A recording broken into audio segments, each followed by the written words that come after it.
Muy buenos días. Agradecer a Dios por este nuevo día que nos permitió levantarnos y estar aquí para llevar información a nuestros radio oyentes. Agradecemos a don Bienvenido Rodríguez y a su familia que nos permite llegar cada lunes a todos ustedes.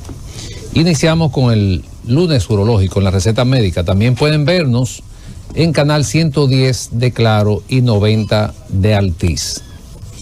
Iniciamos con nuestro tip urológico de la semana. Si usted tiene disfunción eréctil y no responde a pastillas, ondas de shock, inyecciones intracavernosas, ¿cuál sería la opción de tratamiento para resolver esta disfunción? Bueno, si ya usted no responde a ninguno de estos tratamientos mencionados, como pastillas, inyecciones o ondas de shock, lo ideal en su caso es un implante o una prótesis de pene. Ante la duda, visite a su urólogo. En relación a este tip, quiero hacer un breve comentario, y es que siempre es importante hacer un buen historial clínico de este paciente específicamente. Incluso debemos investigar la esfera psicológica de este paciente con disfunción. ¿Por qué?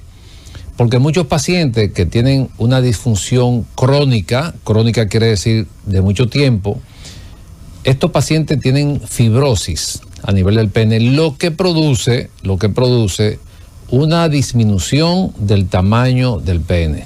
Entonces, cuando estos pacientes ya deciden, pues, instalarse una prótesis, una bombita, como decimos, entienden que se hace con la finalidad de aumentar el volumen, tanto de longitud como de grosor. Pero esto no es así.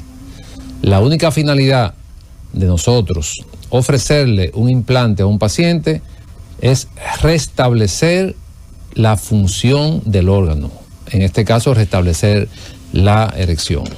Así que es importante hacer un buen historial clínico. Pues inmediatamente vamos a pasar con nuestra invitada especial en el día de hoy, una doctora que nos va a hablar de un tema interesantísimo. Ella es la doctora Natalie González Cazaño, quien es oncóloga radioterapeuta, y nos va a hablar hoy del tema manejo radioterapéutico del cáncer de próstata. Muy buenos días, doctora, gracias por sacar su tiempo y venirnos a orientar con este tema. Adelante, los micrófonos son suyos. Hola, buen día, gracias a ustedes por la invitación. Es un honor para mí estar aquí. Bueno, en la radioterapia ya hemos hablado varias veces, incluso aquí en este programa. Es un tratamiento local para diferentes tipos de tumores. En el cáncer de próstata podemos decir que es un pilar, porque tratamos 8 de cada 10 pacientes con cáncer de próstata con radioterapia, y la radioterapia no es más que un rayo de radiación que penetra en el cuerpo del hombre, en este caso en la próstata directamente, y elimina las células tumorales que están en la próstata. Esa es su función. Elimina el ADN de las células, es decir, su material genético que está dentro, y de esa forma esas células tumorales no se pueden seguir replicando, y esa es la forma en que entonces el tumor se elimina. O sea que un paciente, por ejemplo, que nosotros diagnosticamos con un cáncer de próstata, puede ir a ese tratamiento de radioterapia. Sí. Ok, no importa, o hay algunos parámetros que ustedes toman en cuenta para decir, bueno, este paciente califica, este paciente no califica, o este paciente, aunque le hagamos un tratamiento de radioterapia, no vamos a mejorar su condición de vida. Hay algunos parámetros que puedan decir en qué paciente debe hacerse y en cuál no. Sí, como tú bien sabes, en los tumores, todo tipo de tumor o cáncer, nosotros siempre lo estadificamos. Es decir, que podemos tener un tumor de próstata de un estadio 1 a un estadio 4. Y la radioterapia puede utilizarse desde el estadio 1 hasta el estadio 4 en el cáncer de próstata. Es decir, desde un paciente que tiene un tumor que está en una etapa temprana hasta un paciente que ya está metastásico a los huesos, metástasis cerebral. Todo eso lo podemos tratar con radioterapia también. O sea que nosotros participamos en todo el estadio del cáncer de próstata. nosotros sabemos, como oncólogo radioterapeuta y ustedes como urólogos, que realmente el gol estándar del tratamiento del cáncer de próstata es la cirugía, sobre todo en los pacientes que tienen un estadio temprano. ¿Qué significa gol estándar, doctor? O sea, ¿cuál es? Es el pilar, es lo que habitualmente se hace, es el tratamiento ideal para esa enfermedad, sí, para esa entidad. Esa es la pregunta y la interrumpí, me disculpa, pero no hay problema. La idea es que yo sé que muchos radiointernos van a decir, oye, el doctor interrumpió, pero ahí queda el mensaje. Por ejemplo, cuando el doctor dice que el gol estándar, quiere decir que el tratamiento para un paciente con cáncer de próstata localizado en la próstata, un paciente joven, la primera opción es quirúrgica, es cirugía. Sí. Ahora, continúe con lo que me estabas diciendo. Definitivamente sí, es la cirugía. O pacientes que tienen tumores que no son agresivos, pacientes que tienen así tumores que están en etapa inicial, lo mejor o la mejor decisión es la cirugía. En esos pacientes que tienen un estadio temprano, la cirugía y la radioterapia tienen una equidad muy parecida en términos de curación. Es decir, que si tenemos un paciente joven con una enfermedad temprana, pero tiene ciertas condiciones, es un paciente diabético, un paciente con hipertensión o con cualquier otra morbilidad, dígase, el paciente tiene problemas cardíacos o el paciente eligió la radioterapia, entonces el paciente tiene esa opción de un tratamiento conservador donde no hay que abrir a nadie, o sea, no hay que operar a nadie, a veces la gente lo elige por eso, pero luego ya si a veces cuando los tumores son localmente avanzados, es decir, están en la próstata, pero ya tienen ganglio positivo, o el tumor es muy agresivo, incluso ustedes los mismos urólogos ya lo derivan a radioterapia, pues para que reciban un tratamiento conservador. Sí. Adelante, ¿cómo no? No, es importante saber que la radioterapia sola es un tratamiento definitivo y curativo para el cáncer de próstata, porque muchos pacientes llegan pensando como que se van a mejorar, como que es un tratamiento solamente para ayudarlo, y hay que recalcarle siempre, no, esto es un tratamiento para desaparecer la lesión, para curar la enfermedad, para desaparecer el tumor, para que quede claro esa parte con ellos. Es importante hacer un comentario, doctora, con relación al tratamiento de radioterapia o con cirugía. Cuando al paciente se le ofrecen estas opciones, por ejemplo, en el caso de nosotros, cuando yo digo al paciente, bueno, a usted le convendría una cirugía, y el paciente a veces me pregunta, ¿y después qué dame radioterapia? O sea, muchas veces el paciente no tiene esa orientación, sí. Y yo creo que nosotros, y esa es una de nuestras funciones, nuestra meta aquí, pues llevar información. Generalmente cuando el cáncer está localizado, si optamos por una cirugía o si optamos por una radioterapia, la intención es que cualquiera de esos dos tratamientos sean curativos para el paciente y que sean definitivos. Ahora, eso no quiere decir que aunque se opte por uno de esos tratamientos, el cáncer no pueda volver de nuevo. Exacto. Siempre es importante, pues, decirle al paciente que los cánceres de próstata tienen, dependiendo del grado en que estén, tienen alto riesgo.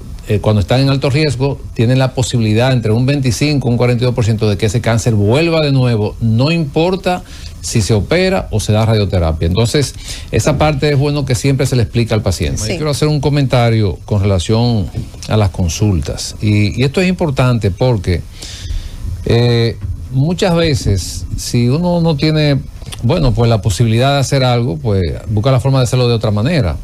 Entonces se está dando el caso de pacientes que no pueden ir a una consulta privada por sus limitaciones y todos pues entendemos a qué nos referimos. Pero en los hospitales hay excelentes médicos, en todos los hospitales. Si usted no puede pagar una consulta, vaya a un hospital, o sea, evítese ese contratiempo de usted llegar a una consulta y entonces empezar a pelear con la secretaria porque no puede pagar la consulta. Lamentablemente, los centros privados tienen un costo altísimo de funcionamiento y por ende tienen un costo también por consumo de consultas. Entonces es importante que si usted sabe que tiene esa limitante, váyase a un hospital y en el hospital no va a tener ese inconveniente porque ese hospital pues le va a dar el mismo servicio que un centro médico privado. La única diferencia es que tiene que esperar su turno, hacer su cita, pero también hay excelentes médicos en hospitales. De hecho, por ejemplo, en el oncológico, donde también laboramos, las consultas ahí prácticamente son gratis. Entonces, usted va con su seguro, no importa cuál sea, y se le va a dar la atención. Pero vamos a ver cuándo podemos y cuándo no podemos ir a una consulta privada y si no ir a un hospital. Entonces, doctora, continuando con nuestro tema del día de hoy, que es radioterapia en cáncer de próstata. ¿En qué momento ustedes deciden que un paciente con un diagnóstico de cáncer de próstata no se beneficia de una radioterapia? O sea, la radioterapia no le va a beneficiar a ese paciente. Bueno, realmente en la única ocasión que te pudiera decir que puede ser, ponte que venga un paciente que ya se operó y que en la cirugía todo haya salido bien, no tiene ninguna indicación de radiación, es un paciente que no lo vamos a irradiar. Muchos urólogos luego de la cirugía, si ven cualquier signo adverso, por ejemplo, no sé, que haya invasión linfovascular, o perineural, que haya extensión fuera de la cápsula de la próstata, que haya un ganglio positivo o que las vesículas seminales estén positivas, lo mandan al paciente de una vez. Entonces, esos pacientes no es que no tienen indicación de radioterapia, la tienen, pero sí podemos esperar un tiempo prudente. Como tenemos guías internacionales, hay diferentes escuelas, ninguna está mal, hay nada solo que elegir. Hay escuelas que esperan la recurrencia o la falla bioquímica, o sea, esperan que suba el PSA. Y hay escuelas que dicen, bueno, vamos a esperar 3 meses después de la cirugía y irradiamos el lecho y los ganglios, o sea, el lecho donde estaba el tumor, que ya no está, donde estaba la próstata, que ya no está, y los ganglios de la pelvis. Que es lo ideal. Que es lo ideal, y se irradian. Algunos médicos esperan la falla bioquímica, o sea, que el PSA suba para entonces tratar a ese paciente. Están esas dos vertientes. Pero en los pacientes en que la cirugía sale bien, no hay ninguna razón por la cual irradiar en el momento. Y aunque usted, como dice, que las dos son dos opciones, sí, pero bueno, yo estoy de acuerdo con la donde sí, yo tengo la evidencia de que ese paciente tuvo una recidiva. Sí. De lo contrario, yo espero, porque hay un grupo de pacientes de estos que no van a necesitar la radioterapia. Sí, sí. Entonces, si uno puede evitar un tratamiento de un paciente que no le va a beneficiar, que no va a mejorar su condición y que no es necesario, pues sería lo ideal. Sí. Doctora, el estudio que usted mencionó, PET, ¿eso es lo mismo que un PET scan? Es lo mismo que un PET scan. Es un PET scan. Okay. Lo que le decimos PSMA es el radiotrazador que se va a colocar, que es específico para cáncer de próstata, porque ese radiotrazador se une a los receptores de PSA. Entonces, por eso vemos exactamente la enfermedad prostática donde está, porque ese es específico para cáncer de próstata. O sea, que el paciente que se hace un PET scan o un PSMA no tiene que hacerse tomografía, ni gammagrafía, ni nada de eso. Ok. O sea, la pregunta, porque muchas veces el paciente, a pesar de tener un PET scan, piensa en una tomografía o piensan... Sí. Entonces, este es un estudio que abarca desde la cabeza hasta los pies. Hasta la punta de la mano, de los pies, el cuerpo completico. Perfecto. Y cada paciente, que es bueno que los pacientes sepan lo siguiente, no importa que usted tenga SENASA subsidiado, un plan básico, un plan complementario, todos los planes de salud, de aseguradora de salud, tienen permitido 2 PET por año. A todos los pacientes les corresponde, que eso es bueno que lo sepan. En Clínica Abreu, sí, que nosotros hacemos PET scan allá y tomamos todos los seguros, desde SENASA subsidiado hasta seguros internacionales, por decirlo así. Eso es bueno que lo sepan, porque mucha gente no sabe que tiene ese estudio a disponibilidad. Que es un privilegio, claro, porque antes las personas que se iban a hacer un PET scan tenían que coger un avión a Miami. Así mismo. Y nosotros tuvimos el privilegio, gracias también a esa... decisión de Clínica Abreu, que nosotros tuvimos estudio aquí primero que en muchas ciudades de España, sí, en un país desarrollado, y eso... Sí, hay incluso médicos que cuando se les dice, no, un PSMA aquí en Santo Domingo, ¿qué? Ya tienen PSMA antes, porque lo tenemos, sí, del 2018, y se sorprendían. Y sí, realmente gracias a Dios que nosotros tenemos esa tecnología aquí. Y también es bueno mencionar que en Clínica Abreu los PETs que se hacen es con nuestros propios radiofármacos, nosotros lo producimos. O sea, nosotros no tenemos que pedírselo a ningún país, que lleguen a aduana, que se vaya degradando ahí, porque los radiotrazadores tienen una biodisponibilidad. Eso se va decayendo y no tiene la misma garantía. Pero como nosotros lo producimos, sabemos que eso está al 100%. Pero eso es importante. Lo que muy importante. Doctor, llegamos a la parte final del espacio por el día de hoy. Momento de despedirnos de nuestros oyentes. Pues nada, agradecer a Dios de nuevo por permitirnos concluir nuestro programa, a nuestros oyentes por mantenerse en sintonía, a la doctora por sacar su tiempo y venirnos pues a orientar en este tema. Invitar a nuestros oyentes a permanecer en la sintonía, porque en breve llega Z Deportes. Mundo, llévatelo.